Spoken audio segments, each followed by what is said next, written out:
हाँ मुन्ना बोल। हाँ विशेष भाई, हो रजवा ने नीलामी के सारा पैसा दीपक का बहन के अकाउंट में ट्रांसफर कर देले बा। का बात करता है? ओकरा मुंह से हम खुद सुननी हां। काबिल भैया, अरे वो रजवा नीलामी के सारा पैसा दीपक के बहन के अकाउंट में ट्रांसफर करवा देलस। का बात करता है? सही कहा तानी, वो रजवा अपना मुंह से मुन्ना के बतौलस।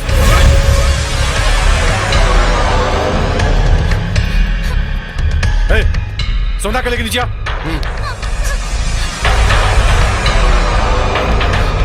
चल चल चल।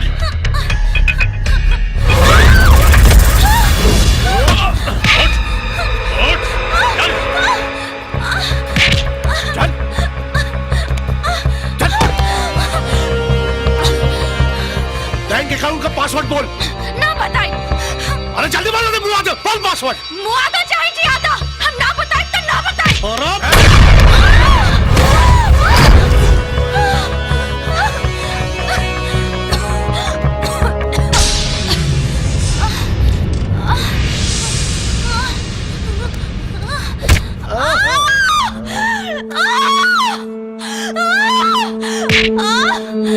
चाहे पासवर्ड बोल, पासवर्ड बोल। ना बताई। पासवर्ड बोल। ना बताई। बोल।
का देखा तारा सन?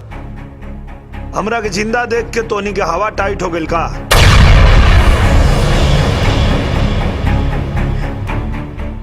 का हो ब्रजेश चाचा, तोरा के तो हम अपना माथा पे बिठा के रख ले रहे, लेकिन तू लोग साबित कर देला कि जूता चाहे चमड़ा के होखे या सोना के, जूता के हमेशा पैर में रखे के चाहिए।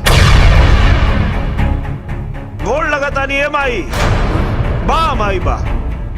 तोरा के तो हम अपना सगी माई से बढ़ के समझत रहे, लेकिन तू ही साबित कर दे कि सौतेली माई आखिर सौतेली होखेली।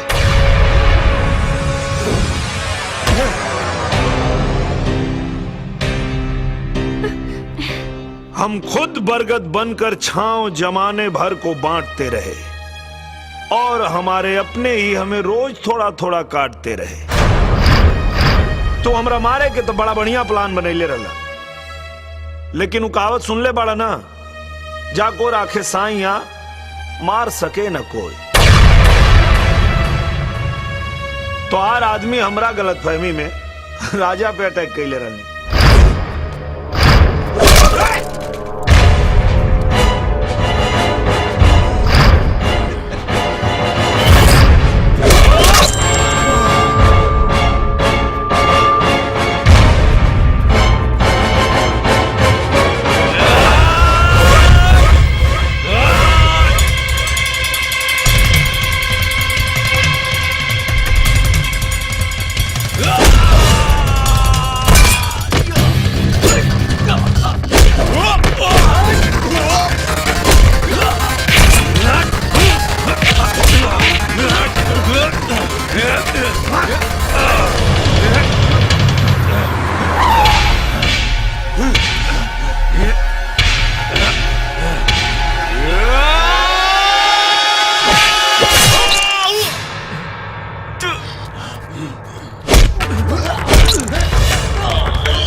तू ही दीपक हवा ना?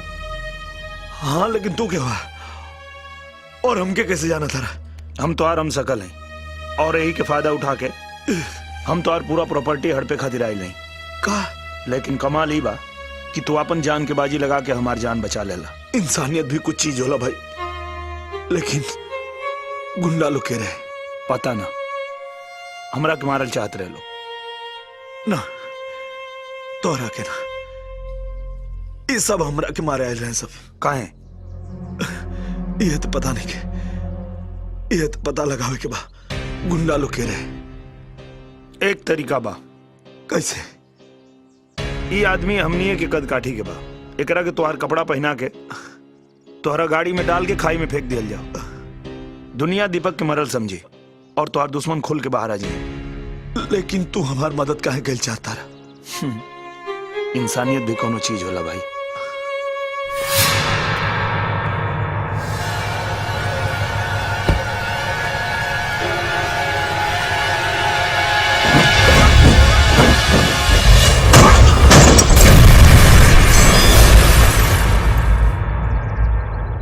हमरा के मरल समझ के तोनी के अपन जात बता देला सन।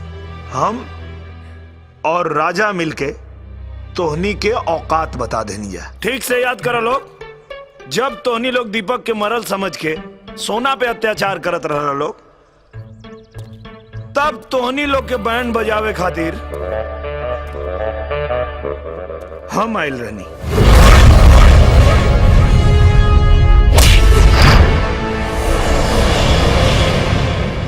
और रंजीत बाबू याद बा कि ना, फिल्म दिखावे के बहाना करके आरती के लेके हम गए रहनी।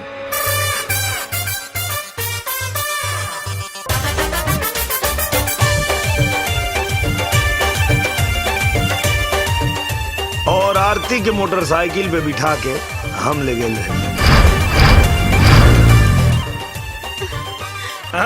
तू लोग कम नहीं खा। हमरा मेहरारू काजल के खोज निकल रहा लोग और हमरा के आरती से बियाह करे खातिर मजबूर करे लगला लोग। लेकिन तू लोग के जान के बहुत हैरानी हुई कि आरती से बियाह करे खातिर हामी भरले रहनी हम, लेकिन आरती के मांग में सिंदूर हम भरले रहनी।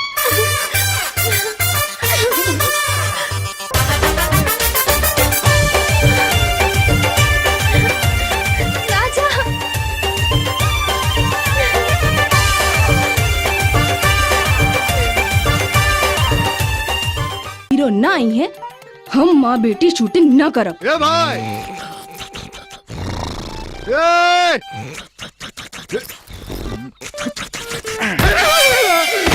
अरे ना मैडम जी, हीरो लेके आओ तो नहीं। का भैया गंगापुर के रास्ता जानत बाड़ा? लागत काम बन गई। गंगापुर जाए के का करवा? उहाँ